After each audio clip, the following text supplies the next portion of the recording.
Today, I want to talk about whether you should get a bike or a vehicle if you choose to live in the Philippines. And I can say that, in my perspective, a car may be superior overall.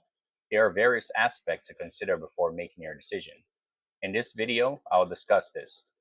Motorbikes might be cost effective and make it easier to maneuver around heavy traffic on these narrow roads in the Philippines. Cars have airbags and other safety measures that motorbikes don't have.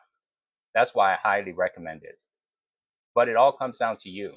Naturally, driving slowly and paying close attention to your surroundings are good safety practices. To be qualified for a loan, you must own a car in the name of a Filipina and have lived in the Philippines for some time.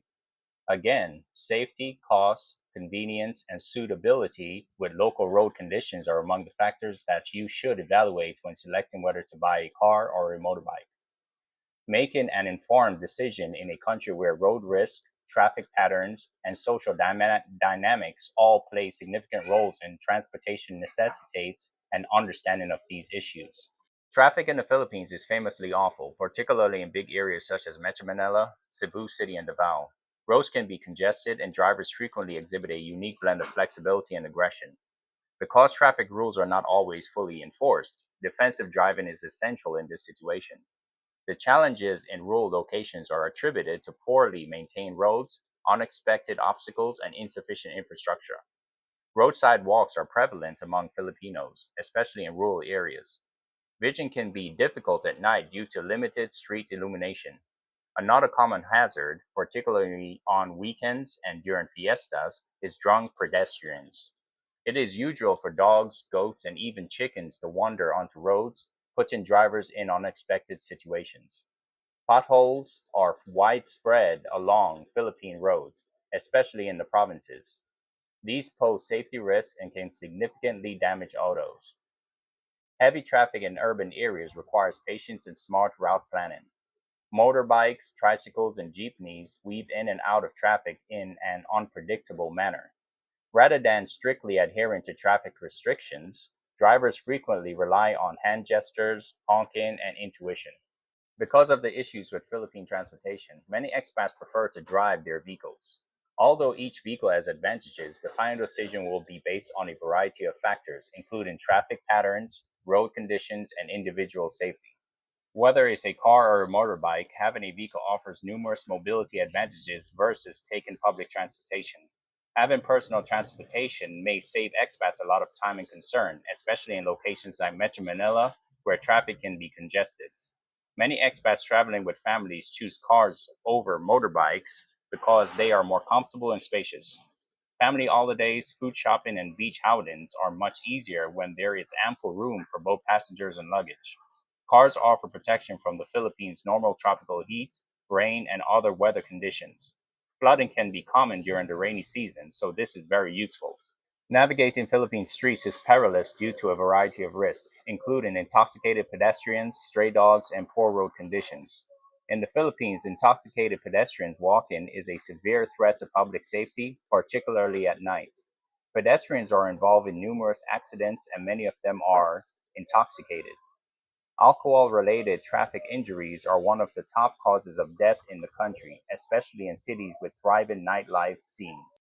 It is not uncommon to observe pedestrians strolling around with little care for traffic in areas where nightlife is popular. This poses a substantial risk because drivers must be aware and ready to respond quickly to avoid collisions. Expats may be less familiar with local customs or road behaviors, increasing their risk when driving alongside unpredictable pedestrian behavior. In addition to defensive driving skills, safe driving necessitates an understanding of the local drinking and pedestrian cultures. Stray dogs are another source of hazard on roadways. There are many homeless dogs in the Philippines, and they frequently and haphazardly cross busy roads. This is a common occurrence, especially when dogs scavenge for food outside of towns. When stray dogs cross roadways, they can cause accidents by causing automobiles to brake abruptly or conduct evasive maneuvers, resulting in a loss of control or further accidents. When stray dogs are known to roam, drivers should exercise caution.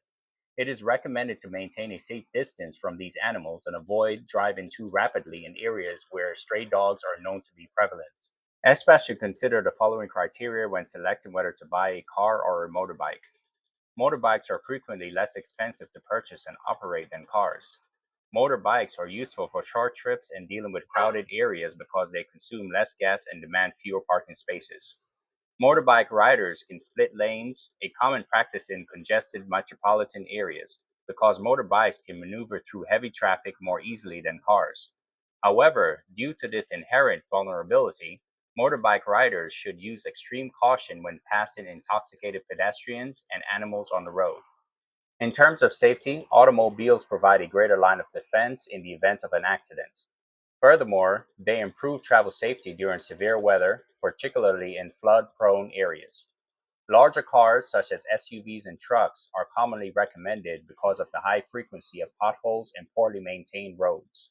Increased ground clearance and stronger construction allow for better navigation in adverse and uncertain road conditions, reducing the risk of vehicle damage and improving passenger safety. Driving a car reduces the risk of colliding with drunk pedestrians since the driver has better visibility and control. Furthermore, auto-enclosed construction protects passengers from external hazards such as stray animals and irresponsible drivers. Given the Philippines' road conditions, particularly in rural areas, owning an SUV or truck can provide numerous benefits.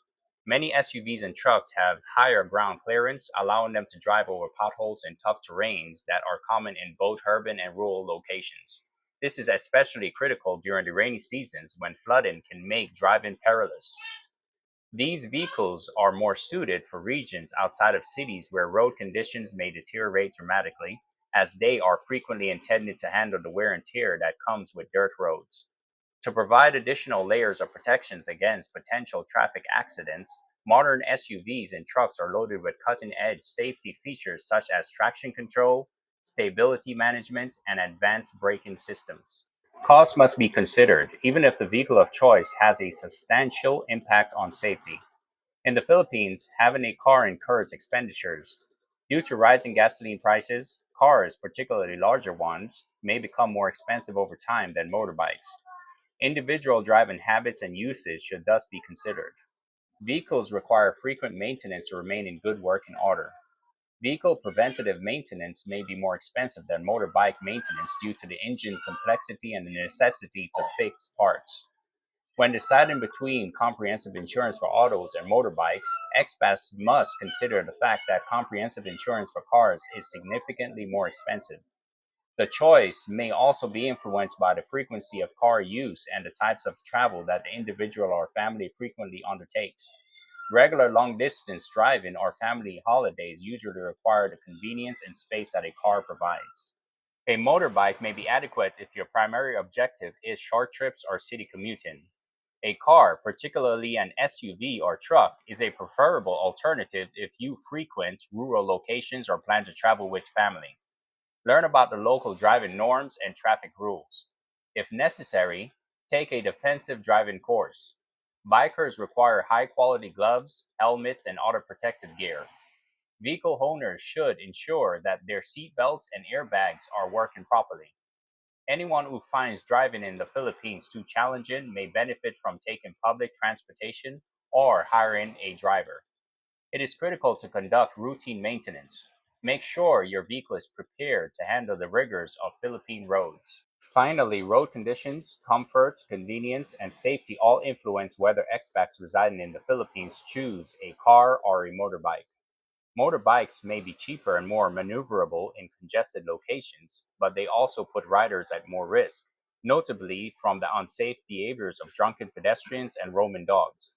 Automobiles, on the other hand, such as trucks and SUVs, offer greater safety, the ability to operate on poorly maintained roads, and protection from outside hazards.